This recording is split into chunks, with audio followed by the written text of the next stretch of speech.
Chords and Coffee, and today we are back in the old 1-5-6-4. This time we're in the key of A. With the key of A, there's some really cool things happening because you've got an open A string, not to mention an open D string, so the 1 and the 4 right away. But then you also have the 5, open E as well as an octave above, and you got that B ring. And so you got a lot of open strings, which increases the jangle factor by a gazillion %, which means there's some really cool open string voicings that we're going to explore. So without further ado, let's just get right into it. So the first grouping of chords I want to give you, don't use a whole lot of fingers. Open position, super easy, and they sound great. So we're going to use our middle finger on the 2nd fret of the D, ring finger 2nd fret of the G string, open A, open B, and open E, A sus2. And for these 4 variations, these 4 chords, you'll have the B string and the high E string ringing open for all of them. The next one's just a good old-fashioned E chord. Going to be middle finger on the 2nd fret of the A, ring finger 2nd fret of the D, index finger on the 1st fret of the G. Everything open, strum them all. Now for this F sharp minor 11, it's a minor 11 because it's a minor 7. It's got the high E string ringing, which is a flat 7 in F sharp, and then it's got that B, and that's a 4th, or in this case 11. This chord grip, if you didn't know this, you are welcome. This will be your new favorite way to play an F sharp minor when you're playing acoustic guitar, especially in A. Now, this might confuse you a little bit because we're going to have our index finger kind of hanging out and doing nothing, and that's because when you move this shape around, and I did a whole episode on 11 chords, as I dropped my pick. I did a whole episode on 11 chords. Thumbnail looks like this. Doing. And you'll see that this shape ends up being kind of the shape that you want to use for your minor 11 chords. And that's why your index finger is kind of hanging out here like this. It's going to be middle finger on the 2nd fret of the low E. We're going to skip the A. Ring finger is going to be on the 2nd fret of the D. And then pinky is going to be on the 2nd fret of the G. Open B, open E. And then this D sus2. I said all these chords have a B and an E in them, and I lied because I don't like that D having that down here. I guess you could, but let's just go ahead and make it a D sus2. It's going to be index finger on the 2nd fret of the G, ring finger on the 3rd fret of the B, open E string. So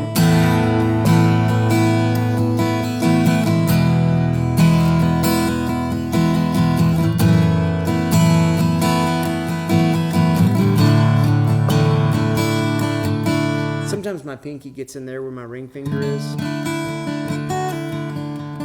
It's always nice when pinky shows up to the party. You can do it either which way. Okay, so for the next set of chords, we're going to do our A this way, and I actually love this chord grip, and I use it kind of as almost like an A power chord a lot of times for A minor or A.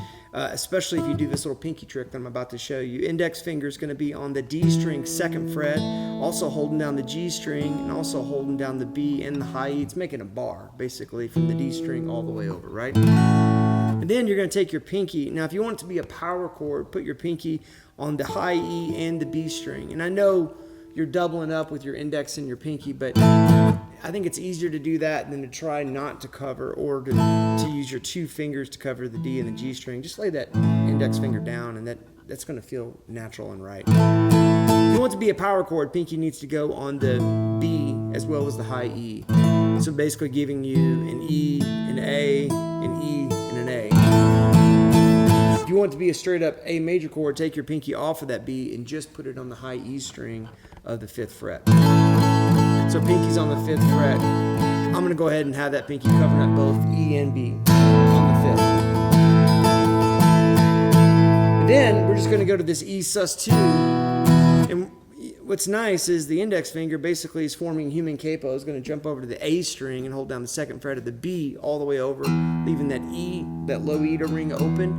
And then you're going to have your, so your index finger's on the 2nd fret, human capo. Then your ring finger's going to be on the 4th fret of the G, and pinky's going to be on the 5th fret of the B. And I like having that F sharp ringing up there on top like that, held down by human capo, 2nd fret. And then F sharp minor 7. Now, you don't have to put your pinky on the 5th fret of the high E, but if you do, it kind of creates this nice little melody back and forth. But otherwise, you can just take your index finger again, laying on the 2nd fret, this time from low E to high E, ring finger on the 4th fret of the A, and maybe pinky on the 5th fret of the high E string, or not, it's okay. And then this D chord. This is going to be index finger on the G string, 2nd fret, middle finger, 3rd fret of the B, pinky 5th fret of the high E, playing from the D, the open D string down, not playing the A or the E. It's the whole thing.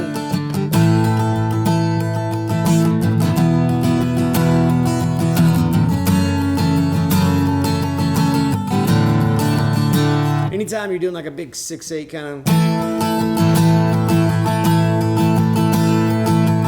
where you kind of want that sort of, kind of Irishy kind of, mountain music or I don't know, it sounds a little Middle Earth to me when you have a bunch of 1s and 5s ringing together. I love it.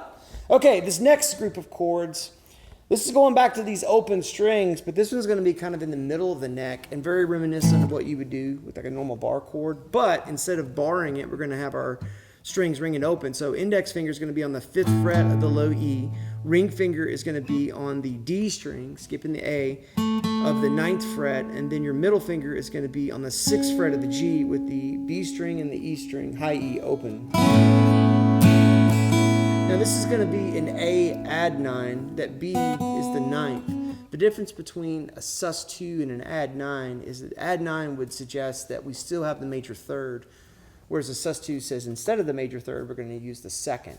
Add 9 says, no, go ahead and use that major third, and then the 9 shows up as well, right? So that's A add 9. And then from here, we're going to go to this E5, just because I just wanted those strings ringing open again.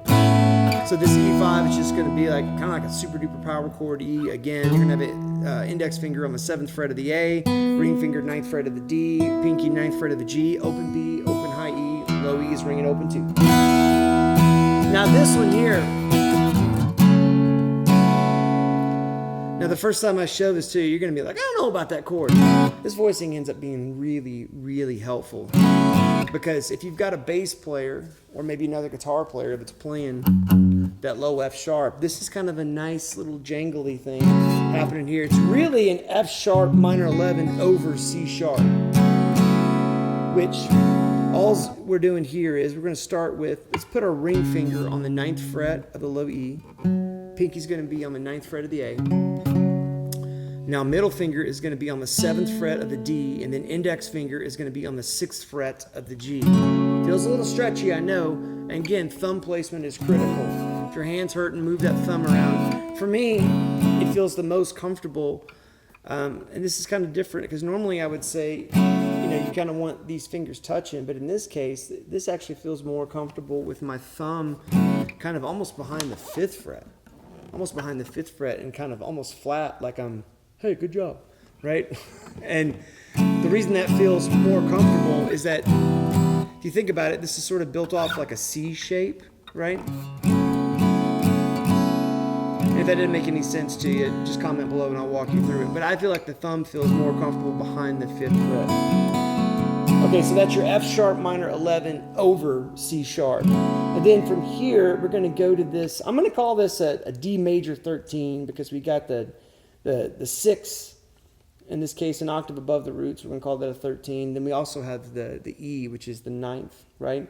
And what's nice about this shape is this is just one finger away from where we started. So this is going to be index finger on the A string of the 5th fret, ring finger on the 7th fret of the D, and then middle finger on the 6th fret of the G with the open B and the open high E. And if that feels a little too jazzy, you can always just put your pinky down on the 7th fret of the G to make it just more of a straight up kind of D6, D6-9.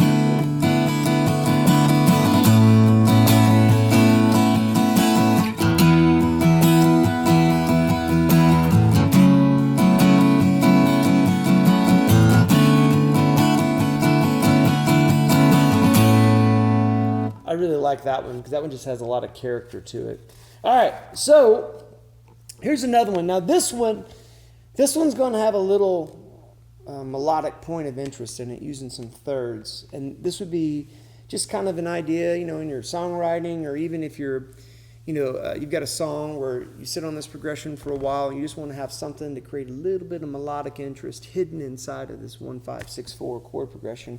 Here it comes. So in this case, we're going to have our index finger on the 5th fret of the B, middle finger is going to be on the 6th fret of the G, and then ring finger is going to be on the 7th fret of the D string with an A ringing open. You can go ahead and hit that high E open too.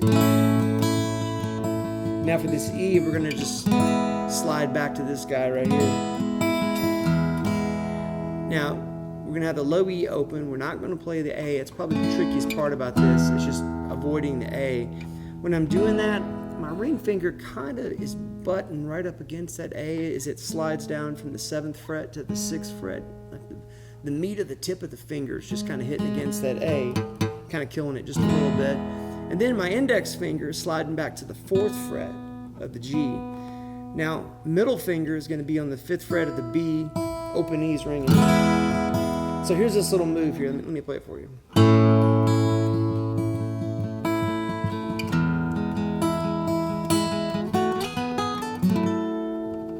So that little melodic little point there, from that E chord, I'm going to go play that again, really just isolating the D and the B string and that little shape there that I just showed you, and then go into the 7th fret.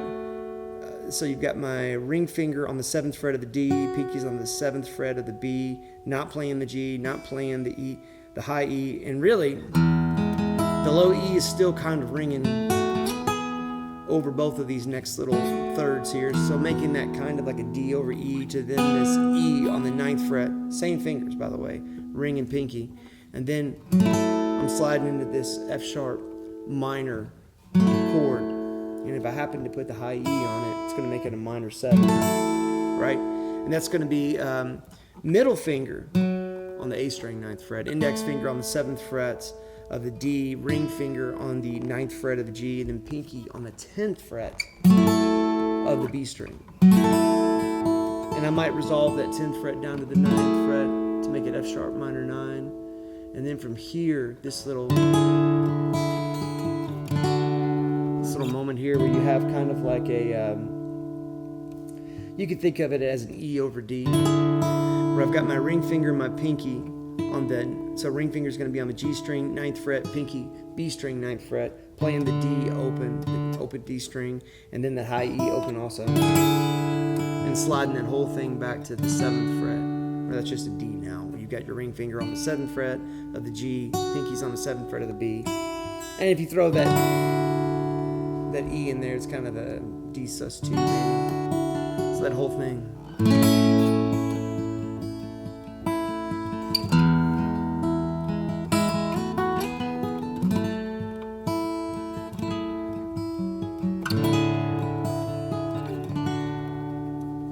Kind of a little pretty thing to play it, and it's the kind of thing that doesn't take a whole lot of effort, and maybe some variation on that idea in your music could just lift that section to mean something else, or maybe even give it a little longevity. Sometimes a lot of these ideas aren't about saying this is what I'm going to do in this song, and maybe more about, hey, once I've come to this part of the song, whether it's the chorus or the verse or the bridge or whatever, for the 10th time, maybe this time I'm going to do something a little different just to give it some life and longevity, right? Hey, here's another grip, and this is a similar idea, but this one is descending down with a little bit of chromatic movement, again with these open strings that I like. So this is going to be another A-add 9 chord, index finger on the 5th fret of the low E, ring finger on the 7th fret of the A, pinky on the 7th fret of the D, middle finger on the 6th fret of the G, open B, open E. And then this guy, this I use a lot. And when I'm doing this, it feels most comfortable for me to use my ring finger. This is an E over G. Ring finger is going to be on the G sharp, which is the 4th fret of the low E string, skipping the A. Index finger is going to hit that 2nd fret of the D, and then pinky is going to hit that 4th fret of the G, open B, open high E. So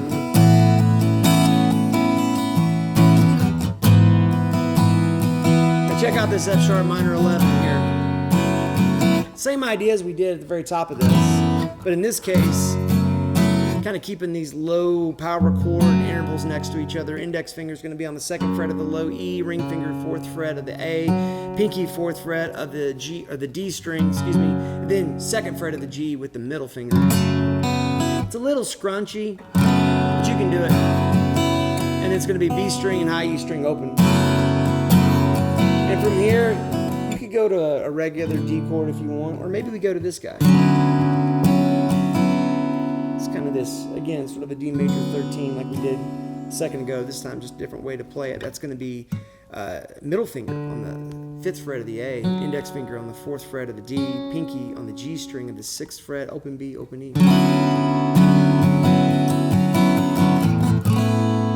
There's a bunch of different ways to play a 1-5-6-4 in the key of A with some great voicings. Where the real magic of this takes place is where maybe you're playing an acoustic guitar with someone playing electric, and maybe that electric is, playing kind of a edge of breakup, kind of clean, kind of dirty tone, maybe a little bit of trim and some verb and kind of the normal chords. And here you come with these jangly open string chords. It just creates a beautiful texture. And man, try this on a 12 string, get out of town. That's going to sound great, especially if you're recording and you double track it and pan them 12 strings apart a little bit, kind of to the left and to the right. It's like a cloud that came straight out of the horizon from the 70s. You'll love it. Gordon Lightfoot approves. So, hey, I hope these are helpful to you. If they are, please comment below. Please share. We've got a bunch of these 1-5-6-4 videos. If you haven't watched them, go check them out. They're all kind of like this, where they're different variations on the normal theme of the 1-5-6-4. I hope this is encouraging to you. We're living life the best we can with the guitar in our hand. I just realized I hadn't even drank my coffee this morning, so that's what I'm about to do right now. Friends, we do this every Saturday morning at 9 a.m. Central Time right here on YouTube. I sure do appreciate you. I appreciate you affording us the privilege of your time. Thanks for watching. Thanks for being a part of this community. We'll see you next week for another Chords and Coffee.